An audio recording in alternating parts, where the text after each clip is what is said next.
Close your eyes.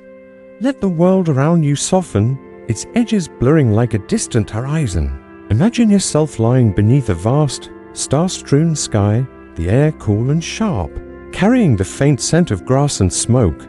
This is not the world you know. This is the world of the 13th century Mongol steppe, a place of endless plains, where life moves with the rhythm of hoofbeats and the whistle of the wind.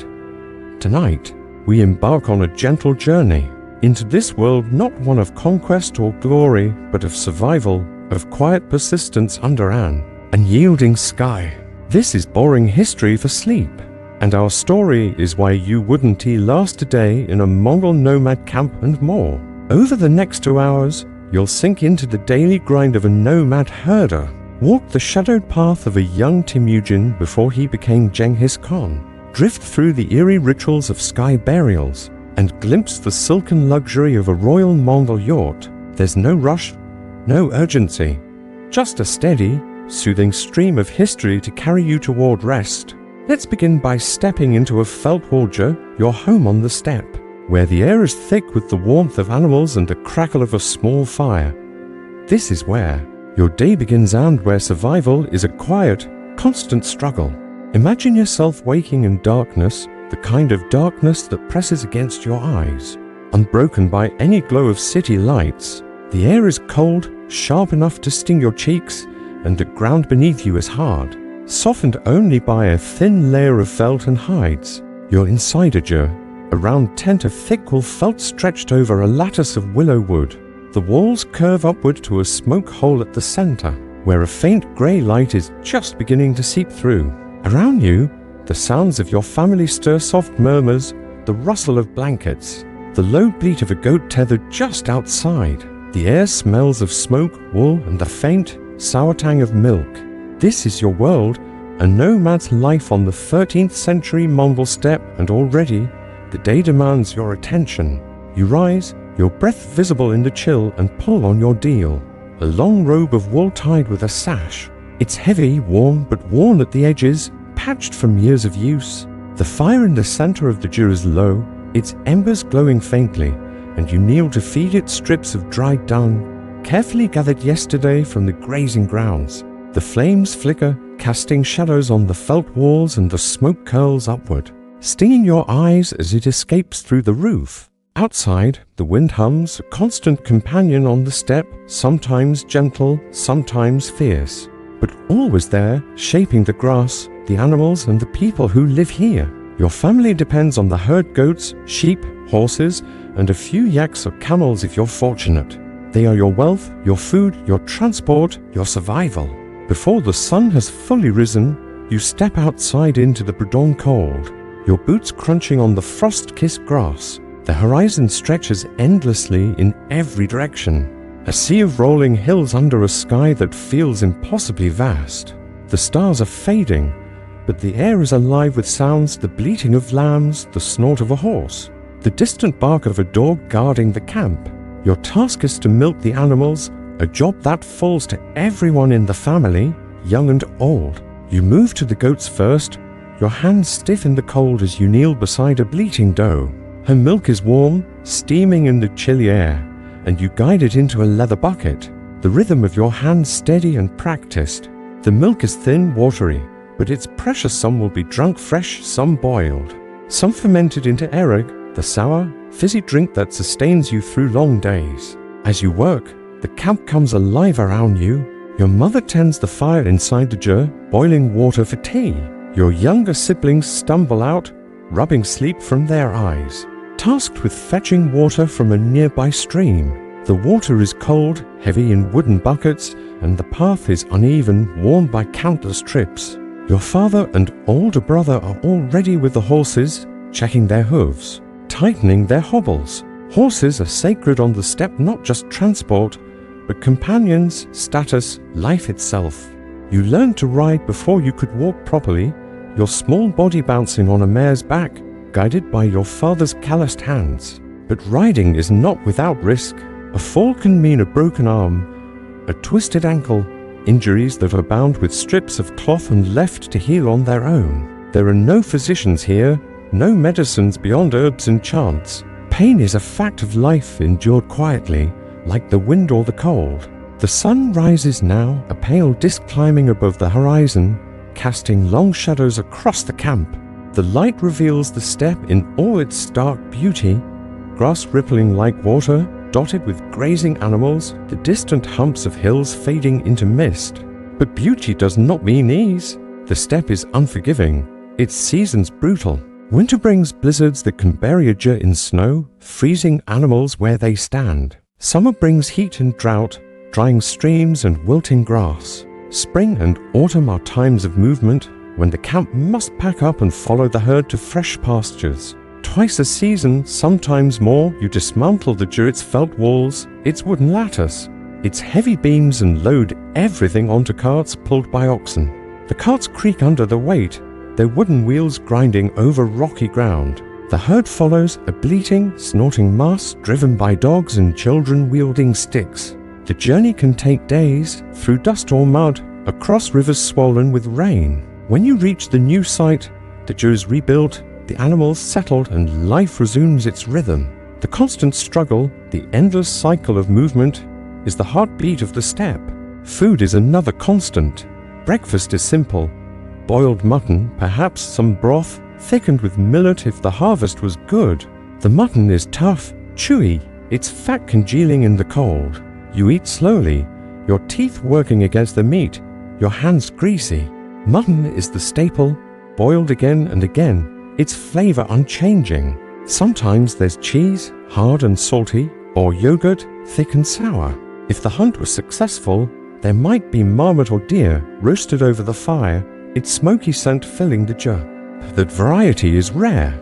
The steppe offers little in the way of plants, wild onions, perhaps, or berries in summer, gathered by children roaming the hills. Hunger is a shadow that lingers, especially in winter, when the herd grows thin and milk dries up.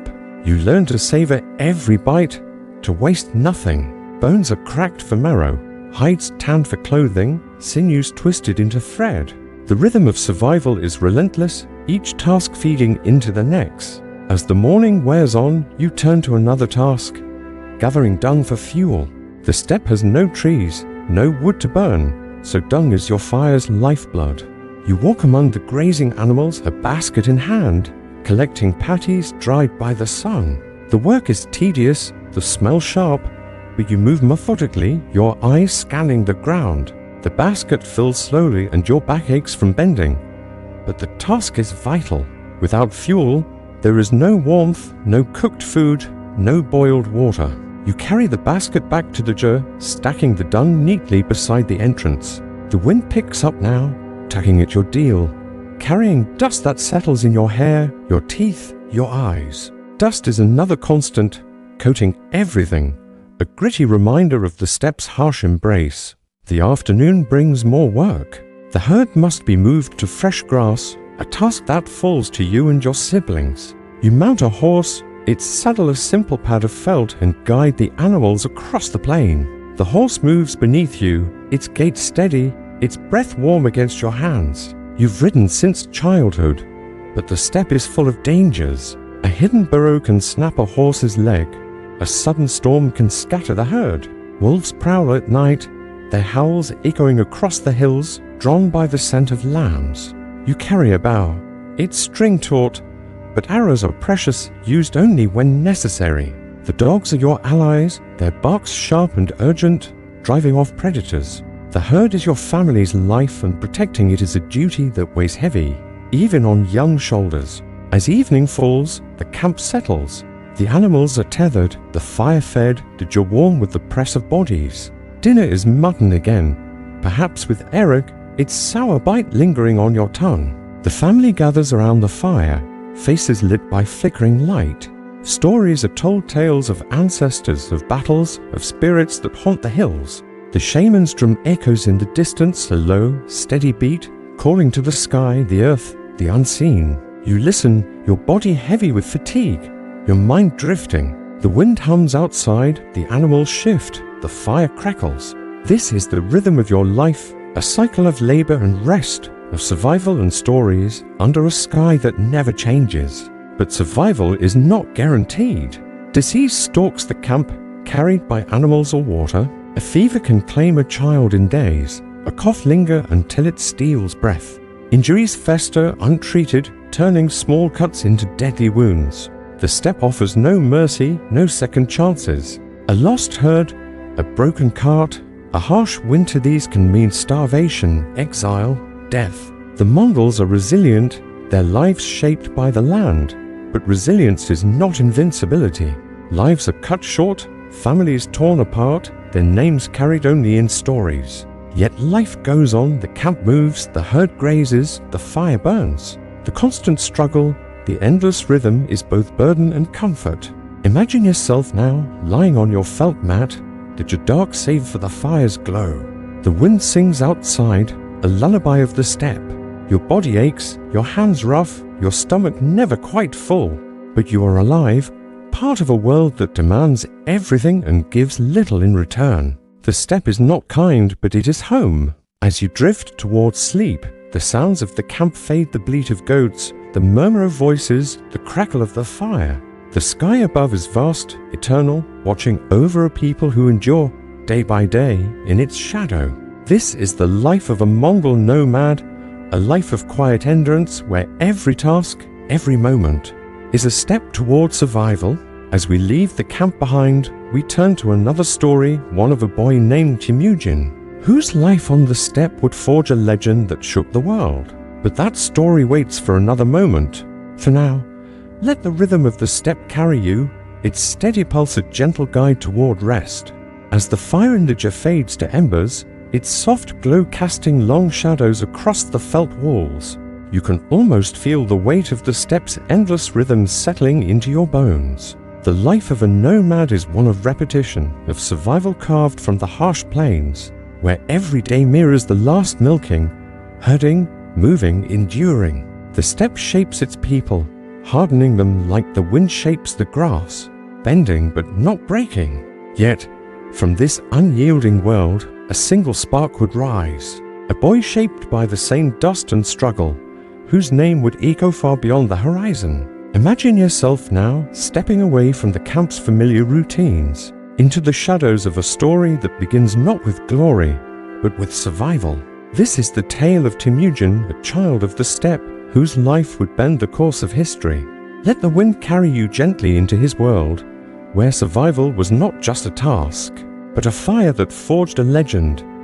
Imagine yourself standing on a windswept hill, the grass rippling under a sky heavy with clouds. It is the late 12th century, and you are Temujin, a boy of the Borjigin clan, born into a world of herders and warriors on the Mongol steppe. You are perhaps 9 or 10, your face already etched by sun and cold, your hands rough from tending horses and gathering dung. The air carries the scent of earth and wool, mingled with the faint, sour tang of fermented milk.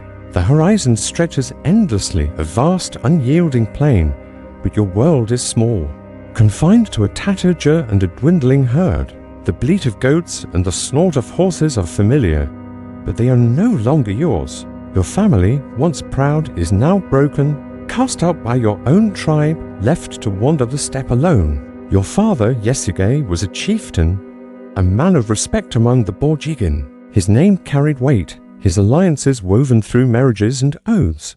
But the steppe is a place of shifting loyalties, where trust is as fragile as a blade of grass in a storm. When you were just a boy, your father was betrayed, his life stolen by poison at a rival's feast.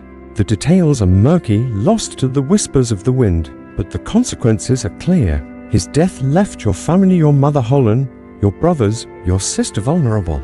Abandoned by the clan that once followed him, the steppe does not forgive weakness, and your kin were cast out. Their just dismantled, their herd taken. You were left with little, a few horses, a handful of sheep, and the weight of survival on your young shoulders. Imagine the cold of that first winter, the wind cutting through the thin walls of your yurt, the fire barely alive for lack of fuel. Your mother's voice, steady but strained, urges you to gather what you can dung, roots, anything to keep the family alive. Hunger is a constant companion, a gnawing ache that lingers even in sleep. You learn to fish in the icy streams, your fingers numb as you pull small, wriggling fish from the water. You hunt marmots with your brothers, your small bow trembling in your hands as you aim at the scurrying shapes. The steppe offers little, and every morsel is hard-won. Your mother tells stories of your father's strength, of the ancestors who rode with the wind, but her eyes are heavy with worry. The rhythm of survival is relentless, and you, Temujin, are learning its lessons early. The steppe is not just a place of hardship, but of danger. Rival tribes circle like wolves, their eyes on your meager herd. One day, as the sun dips low, casting the hills in shades of amber, riders appear on the horizon. They are not friends. They are raiders from the Teochew, a rival clan, come to claim what little you have. You are too young to fight, your brothers too few to resist. The raiders take you, binding your wrists with coarse rope, the fibers biting into your skin. They place a wooden yoke around your neck, a heavy, humiliating burden that marks you as a captive. The steppe blurs as you are led away, your mother's cries fading into the wind. Imagine the weight of that yoke, the ache in your shoulders, the dust in your throat as you stumble behind their horses. The camp of the Teochew is foreign. It's just larger, its fires brighter, but it is no home. You are a prisoner, a boy alone in a world that values strength above all. Yet the steppe also teaches resilience. In the darkness of captivity, you learn to watch, to listen, to wait. The Teochew are strong, but their alliances are fragile, their leaders divided. You notice the glances, the whispers, the cracks in their unity. One night, when the camp is quiet, the fire low, you seize your chance. The yoke is heavy, but your will is heavier. You slip away, moving silently through the grass, the stars your only guide. The river nearby is cold, its current strong, but you plunge in, letting it carry you from danger. The water is a shock, stealing your breath, but it is also freedom. You emerge, shivering on the far bank, the yoke still around your neck, but your spirit unbroken. The steppe has tested you, and you have endured. You return to your family, but the steppe offers no rest. Survival demands more than escape. It demands alliances, loyalty, strength. You are young, but already you understand the ways of the steppe. Trust is not given. It is earned, often through blood. You begin to gather allies, boys like you. Cast out or seeking more than the life of a herder. There is Jamuka, a boy from another tribe, whose friendship feels like brotherhood. You swear an oath, a bond sealed under the endless sky, promising to stand together as Anda, blood brothers. The ceremony is simple, a shared cup of arak, words spoken in the shadow of a sacred hill. But the steppe is a place of shifting sands, and even brotherhood can fray. As you grow, your name begins to carry weight. You are no longer just Temujin, the outcast boy, but a young man with a fire in your eyes. You marry Bort, a girl from the Ongirok tribe, a union arranged by your father before his death. She's strong, her gaze steady, her hands skilled at weaving and milking. Your yurt is small, but with her, it feels like a beginning. Yet the steppe does not allow peace. The Merkits, another rival tribe, remember an old grudge. Your father stole your mother from them years ago. They come in the night, their horses' hooves muffled by dust. Bort is taken, her cries swallowed by the dark. Imagine the weight of that loss, the anger burning in your chest, but you do not act in haste. The steppe has taught you patience, strategy, the art of waiting. You turn to your allies, to Jamuka, to Togrul, a powerful chieftain of the Kerite tribe. They lend you warriors, men hardened by the steppe, their bows strung tight, their horses swift. The raid to rescue Bort is not a clash of armies, but a swift, silent strike. The Merkits are caught unaware, their camp scattered like leaves in the wind. Bort is returned, her face pale but unbroken. The victory is small, but it is yours, and it marks you as a leader. Men begin to follow you, not out of obligation but choice. They see something in you, a vision, a strength, a promise of something greater than the endless struggle of the steppe. The years pass and your influence grows. You are no longer a boy, but a man, your body lean from years of riding, your mind sharp from years of betrayal. The steppe is a chessboard, and you learn its moves. You forge alliances through marriage, offering your sisters to other clans, binding them to you with ties stronger than oaths. You reward loyalty with generosity. sharing the spoils of raids, horses, sheep furs. But you are not soft. Those who betray you face consequences, their names erased from the steppe's memory. The constant struggle of your youth has shaped you, teaching you that power is not taken, but built. Piece by piece, like a dew rising from the ground, your rivalry with Jamukha, once your brother, deepens. He is a leader too, his camp prosperous, his warriors loyal. But where you see unity, he sees tradition. The steppe has always been divided, tribes warring for grazing lands, for honor, for revenge. You dream of something different, a single people, bound not by blood, but by loyalty to one leader. The clash comes not as a single battle, but as a slow unraveling. The steppe is vast, but not vast enough for divisions. Men choose sides, their horses stamping the earth, their banners fluttering in the wind. The conflict is costly, lives lost to the earth, but you emerge stronger. Jamukha's star fades, and yours rises. The steppe begins to whisper your name, not as Temujin, but as something greater. By 1206, you stand before a great gathering, a Kurultai, where the tribes come together under the shadow of a sacred mountain. The air is thick with the scent of smoke and horses, the ground worn by countless hooves. The chieftains, once your rivals, bow before you. You are named Genghis Khan, the universal ruler, a title that carries the weight of the sky itself. The steppe, once your prison, is now your kingdom. Your laws are simple but ironclad, loyalty above all, merit over birth, unity over division. You reshape the tribes, breaking old bonds and forging new ones. Your warriors are no longer Borgian or Temujin, but Mongols, a single people under your banner. The rhythm of your life, once a struggle for survival, is now a rhythm of conquest, a pulse that will carry you far beyond the steppe. Imagine yourself now standing beside the man who was once Temujin, looking out over the plains. The wind is cool, carrying the faint bleat of distant herds.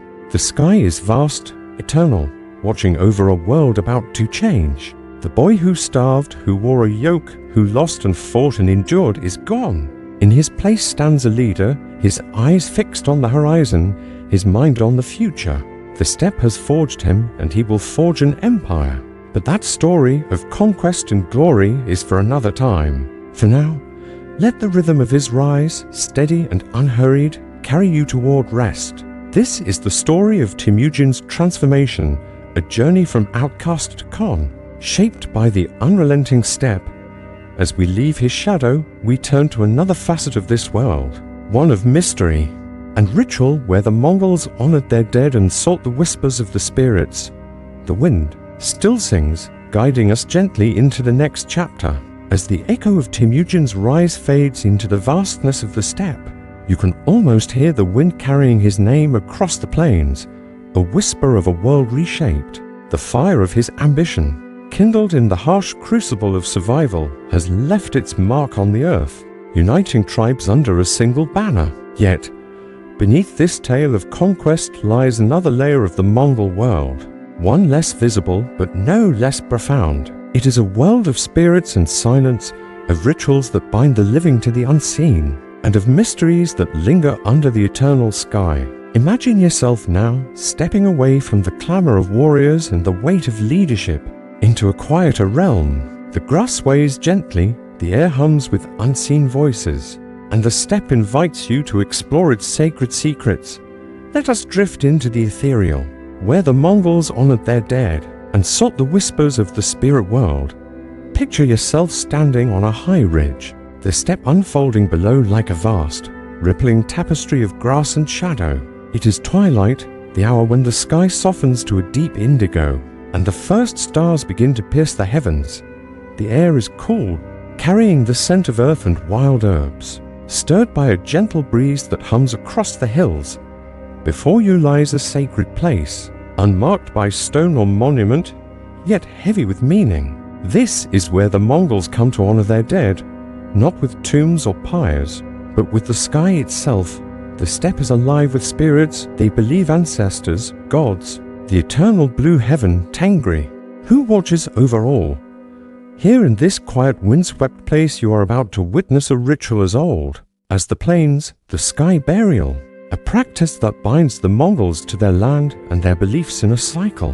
As endless as the horizon, the Mongols see death not as an end, but as a return. Life, they believe, flows back to the earth, to the sky, to the spirits that dwell in the mountains and rivers. When a member of the tribe passes, their body is not buried beneath the ground nor burned to ash. Instead, it is offered to the heavens, left on a high place for the birds, vultures, eagles, ravens to carry it away. Imagine the scene now, not with horror, but with the quiet reverence of the Mongols. The body, wrapped loosely in a felt blanket, is carried up the hill by a small group of kin. Their steps are slow, their voices low, as if not to disturb the spirits. They place the bundle on the earth, its shape softened by the grass, and step back.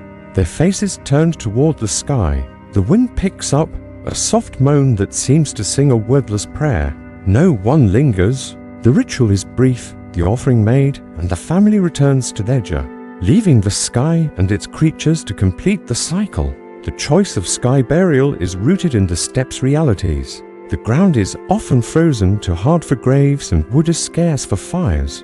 But more than practicality, it is a sacred act, a belief that the body must be returned to the elements. The birds, swift and soaring, carry the soul to Tengri. The Mongols speak little of death, their words guarded, almost superstitious. To name the dead too often is to call their spirits back, disturbing their rest. Instead, they honor them in silence, in the offerings left at sacred sites, stones piled by a river, a splash of milk on the earth, a ribbon tied to a tree. The steppe itself is a temple, every hill and stream alive with meaning, and the sky burial is but one thread in its spiritual tapestry. Now, shift your gaze to another mystery, one that has puzzled travelers and scholars for centuries, the death of Genghis Khan himself. It is 1227, and the great Khan, now in his 60s, has led his armies far beyond the steppe, to the cities of China and the deserts of Persia. His name is a thunderclap, his empire a shadow that stretches across the earth. Yet, even the mightiest must return to the sky. The details of his passing are veiled, like a mist over the plains. Some say he fell ill, a fever stealing his strength during a campaign against the Tangut. Others whisper of an injury, a fall from a horse, the animal stumbling on uneven ground. A few tales, softer and less certain, speak of a wound taken in battle, life slipping away under a foreign sky. Whatever the cause, his death was kept secret, a truth guarded by his closest followers. Imagine the scene not with drama, but with the quiet weight of ritual. His body, borne by loyal warriors, is carried back to the steppe, to a place known only to a few. The Mongols do not mark their Khan's resting place with stone or gold. Instead, they choose a hill, perhaps near the Onon River, where Temujin was born. The wind sings softly, the grass bends, and the body is offered to the sky as any nomad's would be. But this is no ordinary burial. To protect the site, the warriors take measures that echo the steppe's harsh code. The earth is trampled by horses, trees planted to hide the place, rivers diverted to wash away traces. Those who carried the body, it is said, do not return. Their lives given to ensure the Khan's rest remains undisturbed. The secret is kept, a silence that endures to this day. Archaeologists still search, their tools probing the hills, but the steppe guards its mysteries. And Genghis Khan's grave remains a whisper on the wind. Let us drift now to another facet of this spiritual world, to the shamans who bridge the gap between the living and the unseen. Picture a yurt at the edge of the camp, its felt walls darkened by years of smoke. Inside, a fire burns low, casting flickering shadows on the faces of those gathered. The shaman, perhaps a woman with eyes that seem to see beyond the world, sits by the fire, her robes heavy with beads and bones. In her hands is a drum, its skin taut, its beat a steady pulse that fills the yurt like a heartbeat. The air is thick with the scent of burning herbs, juniper, sage, their smoke curling upward. Carrying prayers to the spirits, the shaman begins to chant, her voice low and rhythmic, a song that seems to rise from the earth itself. The words are ancient, their meaning half lost, but their power is undeniable. This is a ritual of communion, a dance between worlds. The Mongols believe the spirits are everywhere in the sky, the rivers, the sacred mountains that rise like sentinels from the plains. There are good spirits, ancestors who guide and protect, and black spirits, forces of chaos that bring sickness or misfortune. The shaman's role is to navigate this unseen realm, to seek answers, to heal, to appease. Imagine the rhythm of a drum, slow and steady, like the hoofbeats of a horse crossing the steppe. Her chants grow louder, her body swaying as she enters a trance. The fire crackles, the smoke thickens, and those watching sit in silence, their breaths held as if the air itself might shatter. The shaman speaks now, her voice strange as if another speaks through her. She tells of a spirit angered by a broken taboo, a herd lost to wolves, a child's fever that lingers. She offers gifts, milk, blood, a lock of hair sprinkled into the fire, their essence rising to the sky. These rituals are not daily, but reserved for moments of need. A birth, a sickness, a journey. A hunt each may call for the shaman's voice. Sometimes the ritual is grander, held under the open sky, with the whole camp gathered. A white mare, sacred to Tengri, is chosen, its coat brushed until it gleams. The shaman leads it to a sacred site, a hill where the wind is strong, the sky clear. The animal is offered, its life given to the spirits, not with cruelty, but with reverence. The act is swift, the earth accepting the gift, and the camp feasts afterward, the meat shared, the bones buried. The rhythm of life and death, of giving and receiving, is woven into the steppe's spiritual fabric, a cycle as constant as the seasons.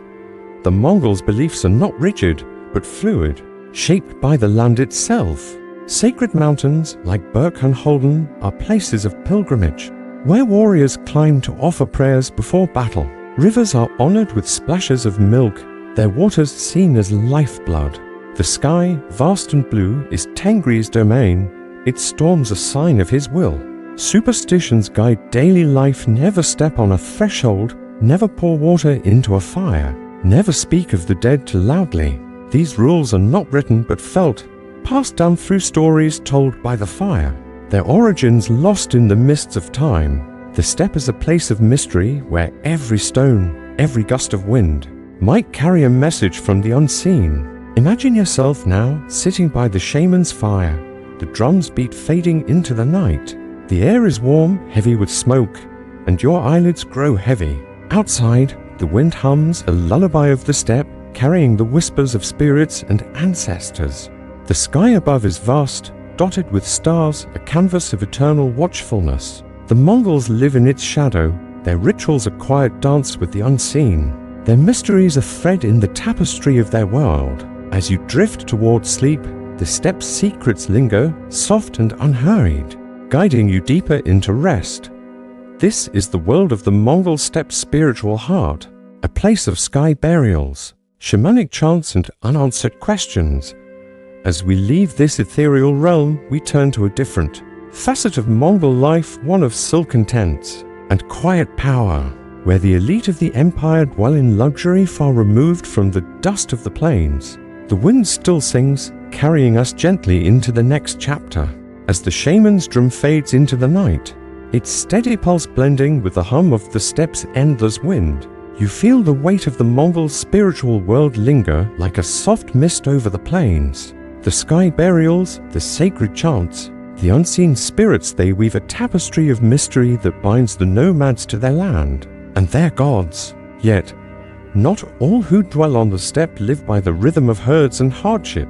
There is another world, one of silken walls and quiet power, where the air smells not of dung and dust, but of spices and wealth. Imagine yourself now stepping away from the sacred hills, crossing the grass to a place where the yurt is no simple tent, but a palace of felt and finery. Let the wind guide you gently into the life of a Mongol princess or Khan, where luxury and authority flourish under the same vast sky. Picture yourself standing before a grandeur, its felt walls not the weathered grey of a nomad's home, but a pristine white, adorned with intricate embroidery in threads of crimson and gold. The structure is vast, its lattice frames stretching wider than any herder's tent, supported by poles carved with swirling patterns. The entrance is draped with silken curtains, their edges fluttering in the breeze.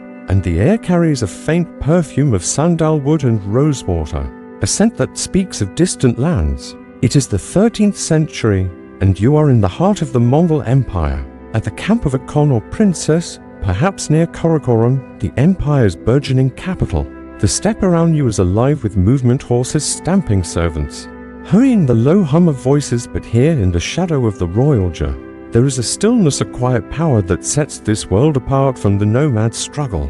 Step inside and the world transforms. The interior is a symphony of textures and colors, a stark contrast to the simplicity of a herder's life. The floor is covered with thick carpets, their patterns woven in Persia or China, their reds and blues glowing in the light of a bronze brazier. The walls are lined with silks, their surfaces shimmering as they catch the flicker of oil lamps. Wooden furniture, rare on the steppe, stands polished and sturdy chests inlaid with silver, low tables carved with images of galloping horses. A pet snow leopard, its fur soft as moonlight, lies curled beside the brazier, its golden eyes half closed, a living emblem of the Khan's authority. The air is warm, heavy with the scent of burning herbs and the faint tang of fermented mare's milk, erig, poured into silver cups. This is no place of survival, but of abundance, where the wealth of an empire flows like a river. You are a guest here, perhaps a diplomat from a distant court, or a scribe tasked with recording the day's events. The Khan or princess sits at the center of the jur, on a raised platform cushioned with furs. Their deal is not the rough wool of a herder, but fine silk dyed in deep indigo and embroidered with threads of gold. A headdress adorned with pearls and turquoise rests on their brow, catching the light as they move. Their presence is commanding, yet calm, their voice low and measured as they speak with advisors or receive visitors. Around them, the jur hums with quiet activity. Servants move with practiced grace, their steps silent on the carpets, carrying trays of food or refilling cups with erig. The rhythm of life here is not the relentless grind of the steppe, but a measured dance of power and elegance. The day begins slowly as the sun filters through the smoke hole, casting a soft glow across the jur. The Khan or princess rises, their morning marked not by labor, but by ritual. A servant brings a bowl of warm water scented with herbs for washing. Another offers a cup of tea, brewed from leaves traded along the Silk Road, its flavor sharp and unfamiliar compared to the nomad's simple fare. Breakfast is a feast, even in its simplicity. A chef, trained in the kitchens of conquered cities, prepares dishes that blend the steppe's traditions with the tastes of distant lands. There is roasted lamb, tender and spiced with cumin from Persia, served with flatbreads baked in a clay oven. Bowls of yogurt, thick and creamy, are drizzled with honey from the Caucasus. For special occasions, there might be delicacies, dates from Baghdad, rice from China, or wine from the vineyards of Georgia, each a testament to the empire's reach. You sit on a cushioned bench, your plate heavy with food, the flavors rich and layered. A far cry from the boiled mutton of the nomad's jur. As the meal ends, the jur becomes a hub of activity, though never hurried. Diplomats wait in the vestibule, their robes a patchwork of cultures, Persian scholars in flowing silks, Chinese envoys with lacquered hairpins, Nestorian priests in somber black. The Mongol court is a crossroads, a place where the world meets. The Khan listens to their petitions, their voices rising and falling like the wind outside. A merchant from Samarkand offers bolts of silk, their colors vivid in the lamplight. A general reports on a campaign, his words careful, his map spread on the table, marked with rivers and cities far beyond the steppe. The princess, if she rules the jur, might oversee negotiations, her authority unquestioned, her decisions shaping alliances that span continents. The air hums with languages Mongol, Persian, Chinese, Uyghur blending into a soft murmur that soothes rather than excites. Midday brings moments of leisure, though even these are steeped in purpose. The Khan might call for music, a musician strumming a horsehead fiddle, its notes low and haunting, echoing the rhythm of the steppe, or perhaps a storyteller reciting tales of ancestors or the exploits of Genghis Khan, their voice weaving a spell over the gathered listeners. The princess might inspect her household, her eyes sharp as she examines the work of weavers or silversmiths. A saddle inlaid with turquoise and bone is presented for her approval, its craftsmanship a symbol of the empire's wealth. Outside, the camp is alive with the sounds of training archers practicing on horseback, their arrows whizzing through the air, or wrestlers grappling in the dust, their laughter mingling with the clatter of hooves. But within the yurt, the world is calm, insulated from the chaos of the steppe. Religion, too, finds a place here, though it is not the fervent devotion of a temple. The Mongols are pragmatic, their beliefs as open as the plains. In one corner of the yurt, a Buddhist monk from Tibet sits cross-legged, his robes a deep saffron, chanting softly as he fingers prayer beads. Across from him, a Muslim scholar from Bokhara sips tea, his quill scratching notes on parchment.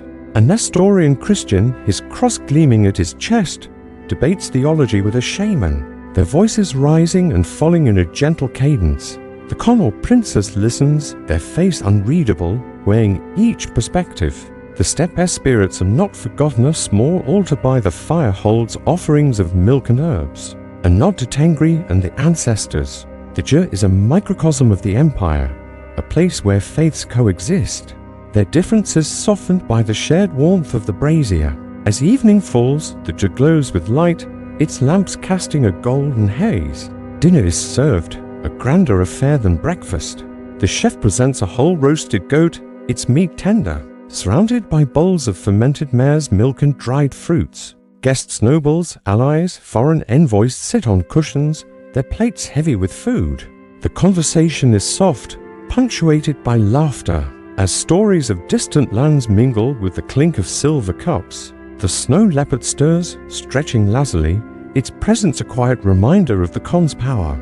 Outside, the steppe is dark, the wind a low hum, but within the yurt, the world feels boundless, a tapestry woven from the threads of conquest and trade. Yet, even in this world of luxury, the steppe's shadow lingers.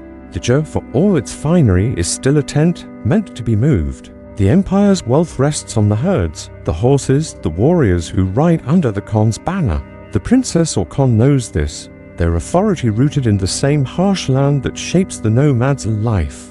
They may sleep on silk, but their dreams are of the steppe of battles won, of alliances forged, of an empire that stretches to the edges of the world. The rhythm of their life is different, but it is still a rhythm, a cycle of power and responsibility under the eternal sky. Imagine yourself now, reclining on a cushioned bench, the warmth of the brazier seeping into your bones. The air is heavy with the scent of spices, the murmur of voices a soft lullaby.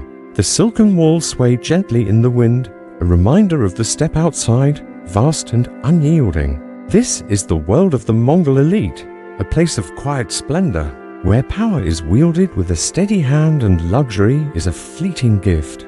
As your eyelids grow heavy, the yurt's glow fades, the sounds of the camp blending with the wind's song, carrying you toward rest. This is the life of a royal Mongol yurt, a world apart from the nomad's struggle, yet bound to the same steppe, the same sky. As we leave this silken sanctuary, we prepare to reflect on the journey we've taken. From the dust of the plains to the heights of empire, the wind still hums, ready to guide us gently to our final thoughts. As the glow of the royal yurt fades, its silken walls softening into the darkness of the steppe, you can almost feel the warmth of the brazier lingering on your skin, a fleeting echo of the luxury and power that define the Mongol elite. The wind outside hums its eternal song, weaving together the lives we've explored, the nomad's relentless struggle, the rise of a boy named Temujin, the quiet mysteries of sky burials, and the opulence of a Khan's court. Each story, like a thread in a vast tapestry, reveals a world shaped by the steppe's unyielding embrace. Now, as the stars burn bright above, let us step back, away from the dust and dreams of the 13th century, to reflect on this journey and let its rhythm carry you gently toward rest. Imagine yourself now lying beneath a vast, star-strewn sky, the air cool and sharp, carrying the faint scent of grass and smoke. The steppe stretches around you, endless and unbroken, its hills rolling into the distance like waves frozen in time. You've walked its paths, felt its hardships, heard its stories. The life of a Mongol nomad, rising before dawn to milk goats and gather dung, has unfolded before you a world of repetition, of survival carved from the earth's hard surface. The rhythm of their days, marked by the creak of ox carts and the bleat of herds, was a constant struggle, yet it was their home, their life, their legacy. The wind, ever present, carried their hopes and their burdens, shaping them as it shaped the grass. You followed the path of Temujin, a boy who knew hunger and betrayal, whose life was forged in the crucible of the steppe's cruelty.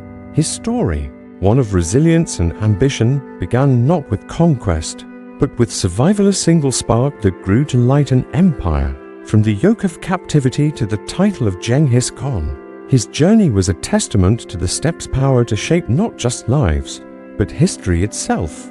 The battles he fought, the alliances he wove, the loyalty he demanded, they were all born from the same dust and wind that defined the nomad's world, a reminder that even the greatest legends begin in the shadows of hardship. The mysteries of the steppe have lingered with you to the sky burials, where bodies were offered to the heavens, carried away by birds under the watchful eye of Tengri. The shaman's chants, their drums pulsing like the heartbeat of the earth, called to spirits that still whisper in the wind. The secret of Genghis Khan's grave, hidden somewhere among the hills, remains a question unanswered, a silence that speaks to the Mongols' reverence for the unseen. These rituals, woven into the fabric of their lives, were not just acts of faith, but a way of living with the land, of honoring the cycle of life and death under an eternal sky. And then, you stepped into the world of the Mongol elite, where the Jew was no simple tent, but a palace of silk and silver, filled with the scents of spices and the murmur of distant tongues. The Khan or princess, surrounded by diplomats and delicacies, wielded power with a quiet hand. There lives a stark contrast to the nomad's toil. Yet, even in their luxury, the steppe was ever present, a reminder that their wealth, their authority, rested on the herds and warriors of the plains. The snow leopard by the brazier, the carved saddles, the debates of Buddhists and shamans, they were all part of a world bound to the same rhythms, the same sky as the humblest herder. As you lie here, the steppe fading into the edges of your mind, consider how distant that world feels, yet how close it remains. The Mongols lived with the land, their days shaped by its demands, their nights filled with its stories. Their lives were hard, often brief, marked by the constant struggle to endure. Disease could sweep through a camp, leaving only silence in its wake. Raiders could strike, scattering herds and hopes. The wind, the cold, the hunger, they were ever present, as much a part of life as the fire in the jar. Yet, there was beauty in their resilience, in the way they moved with the seasons, in the stories they told by the firelight, in the bonds they forged under the endless sky. Now, let that world slip away, like smoke rising through the Jazz roof. You are no longer on the steppe, no longer bound by its rhythms. You are here in the present, where the air is soft, the bed warm, the world quiet. The struggles of the Mongols, their triumphs, and their mysteries are stories from a distant time, carried to you on the wind of history. They are not your struggles, not your burdens. The dust no longer coats your skin, the cold no longer bites your hands. The fire no longer needs your tending. You are free to rest, to let the rhythm of the steppe fade into a gentle hum, a lullaby that carries you deeper into peace. The stars above are the same stars the Mongols saw, their light unchanged across centuries. They watched over Temujin's rise, over the offerings left to the sky, over the silken tents of the Khans. They watch over you now, their glow soft, their presence eternal. Let their light guide you not to the plains of struggle, but to a place of calm where the mind can wander and the body can rest. The steppe is far away, its wind a distant memory, its stories a gentle whisper. You've journeyed through its heart, felt its pulse, and now you can let it go. As your eyelids grow heavy, imagine that you're one last time not the nomads, not the Khans, but a quiet space just for you. The fire is low, its crackle soft, its warmth wrapping around you like a blanket. The wind outside is no longer harsh but soothing, a melody that blends with the rhythm of your breath. The steppe, with all its hardships and wonders, has released you. You are home, not in a tent of felt or silk, but in the comfort of now. where sleep waits like an old friend. Let the stories of the Mongols drift away, their echoes fading into the night. Close your eyes, breathe deeply, and let the vast, eternal sky carry you to rest. This is the end of our journey across the Mongol steppe, a world of survival, ambition, mystery, and power. The wind has carried us through its stories, and now it carries us back to the present. To the quiet of your own space, sleep well, under the same stars that watched over the plains, and let the rhythm of history guide you into dreams.